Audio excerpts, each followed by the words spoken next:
கன்னட நடிகர் தர்ஷன் மீது கொலை குற்றச்சாட்டு பதிவு செய்யப்பட்டு முதல் குற்றவாளி என குற்றப்பத்திரிகை தாக்கல் செய்யப்பட்டுள்ளது. நடிகர் தர்ஷனின் காதலியும் நடிகையுமான பவித்ரா குறித்து விமர்சித்த ரசிகையை தர்ஷன் கொலை செய்த வழக்கில் குற்றப்பத்திரிகை தாக்கல் செய்யப்பட்டுள்ளது. கூடுதல் விவரங்களை செய்தியாளர் காவ்யா வழங்க கேட்கலாம். வணக்கம் காவ்யா, கூடுதல் விவரங்கள். வணக்கம். தனது காதலியும் நடிகையுமான பவித்ரா கவுடாவை விமர்சித்ததாக கொலை செய்யப்பட்ட அந்த பெண்ணின் வழக்கில் கன்னட நடிகர்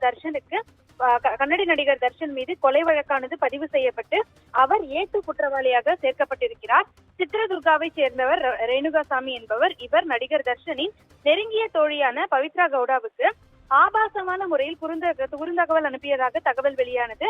இதனால் கடந்த ஜூன் 9 சித்ரதுர்காவில் இருந்து பெங்களூருக்கு காரில் கடத்தி கொண்டு வரப்பட்டார். தொடர்ந்து ஆர்ஆர் நகர் பட்டணக்கேரை ஷெட்டில் வைத்து அவர் கொலை செய்யப்பட்டார். அவரது உடல் காமாட்சி பாளையா பகுதியில் சாக்கடை கால்வாயில் அருகே வீசப்பட்டது. தொடர்ந்து இந்த கொலை வழக்கு தொடர்பாக நடிகர் தர்ஷன், பவித்ரா உட்பட 17 பேர் கைது செய்யப்பட்டு பெங்களூரு பரப்பன அக்ரஹார சிறையில் அடைக்கப்பட்டனர். அதே நேரத்தில் சிறையில் தர்ஷனுக்கு ராஜ உபச்சாரம் கிடைத்ததாகவும் தொடர்ந்து தகவல் என்பது வெளியானது. சமீபத்தில் தர்ஷன் உட்பட 10 பேர் வெவ்வேறு சிறைகளுக்கு மாற்றப்பட்டனர்.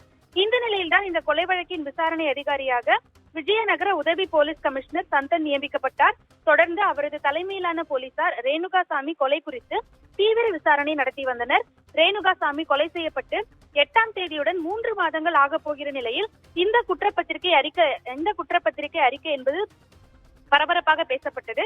வழக்கில் 90 நாட்களுக்குள் குற்றப்பத்திரிகை தாக்கல் செய்ய வேண்டும் என்று நடைமுறை உள்ளதால் அதற்குள் குற்றப்பத்திரிகை தாக்கல் செய்ய அனைத்து ஏற்பாடுகளையும் போலீசார் செய்து வந்தனர். இந்த நிலையில் பெங்களூரு போலீஸ் கமிஷனர் தயானந்தா ரேணுகாசாமி கொலை தொடர்பாக விசாரணை முடிந்துவிட்டதாக நேற்று பேட்டியளித்திருந்தார். இந்த நிலையில்தான் தற்போது கன்னட நடிகர் தர்ஷன் மீது கொலை குற்றச்சாட்டு பதிவு செய்யப்பட்டு 2ஆம் குற்றவாளி என குற்றப்பத்திரிகை என்பது நீதிமன்றத்தில் சமர்ப்பிக்கப்பட்டுள்ளது. அதாவது பெங்களூரு நீதிமன்றத்தில் 3991 பக்க குற்றப்பத்திரிகையை பெங்களூரு போலீசார் பெங்களூரு நீதிமன்றத்தில் தாக்கல் செய்திருக்கின்றனர். இந்த வழக்கை பொறுத்தவரை தர்ஷனின் காதலியும் நடிகையுமான பவித்ரா கவுடா முதல் குற்றவாளியாகவும் தர்ஷன் 2வது குற்றவாளியாகவும் சேர்க்கப்பட்டிருக்கிறார்.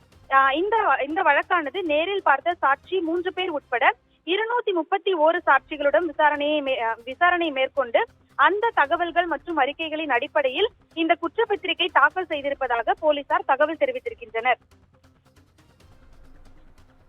உங்கள் விவரங்களுக்கு நன்றி காவ்யா.